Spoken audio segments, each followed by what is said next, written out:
প্রথমেই ধন্যবাদ জানাবো আমি আমাদের মুর্শিদাবাদ জেলার বিডিডিআরডিসি স্যারকে, যিনার উদ্যোগে আজকে আমাদের গোষ্ঠীর মহিলাদের নিয়ে 26টা ব্লকে, মুর্শিদাবাদ জেলার 26টা ব্লকের গোষ্ঠীর মহিলাদেরকে নিয়ে রক্তদান শিবিরের যিনি আয়োজন করেছেন।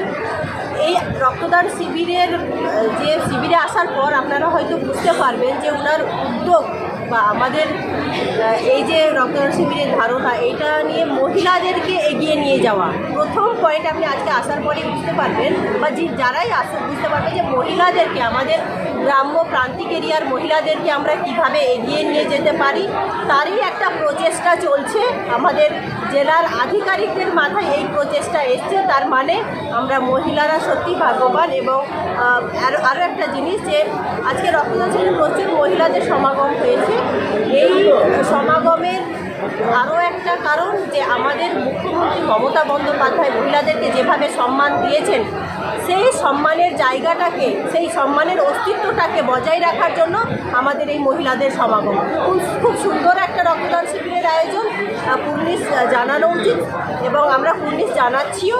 আর গোষ্ঠীর মহিলাদেরও একটা বার্তা যে আমাদের মহিলা সম্প্রদায় এগিয়ে যাচ্ছে, সেই নেত্রীদের মাধ্যমে, সংঘের বলুন মহাসংঘের নেত্রীদের মাধ্যমে তারা এগিয়ে যাচ্ছে এবং বিভিন্ন বিষয় সম্পর্কে যেগুলো আমাদের মুখ্যমন্ত্রী মমতা বন্দ্যোপাধ্যায়, ইভেন আমাদের গভর্নমেন্ট যেগুলো চাইছে, যে সমস্ত প্রকল্পগুলো করতে মহিলাদেরকে কাজে লাগানোর জন্য, সেইগুলো সম্পর্কে একটা ধারণা তৈরি হওয়া, এইটাই একটা। প্রথমেই আমার বক্তব্যই বলে দিয়েছি যে ওনাকে পুলিশ জানাই, কারণ ওনার এই যে এত সুন্দর একটা প্রচেষ্টা। দেখুন, আমাদের ব্লকে হয় রক্তদান শিবির, কয়েকদিন পর আমরা অ্যাটেন্ড করি, কিন্তু আধিকারিক লেভেলে যখন এই রেসপেক্টগুলো মহিলাদেরকে দেওয়া হয় না আধিকারিক লেভেল থেকে, তখন সত্যি একটা গর্বের বিষয় আমাদের মহিলাদের জন্য। তার কারণ নর্মালি কী হয়, ডেলি লাইফে প্রশাসনিক পদে যারা থাকেন তারা কিন্তু নিজেদের কাজের মধ্যে এতটা ব্যস্ত থাকেন যে কাউকে নিয়ে বা মূলত মনে, আমি যেটা বলি যে মহিলাদের নিয়ে ভাবার কারোর কাছে সময় থাকে না, কিন্তু উনি ভেবেছেন, সত্যি সেটা সুন্দর একটা ব্যাপার আমাদের কাছে এবং পুলিশ প্রথমে জানিয়েছেন আগে।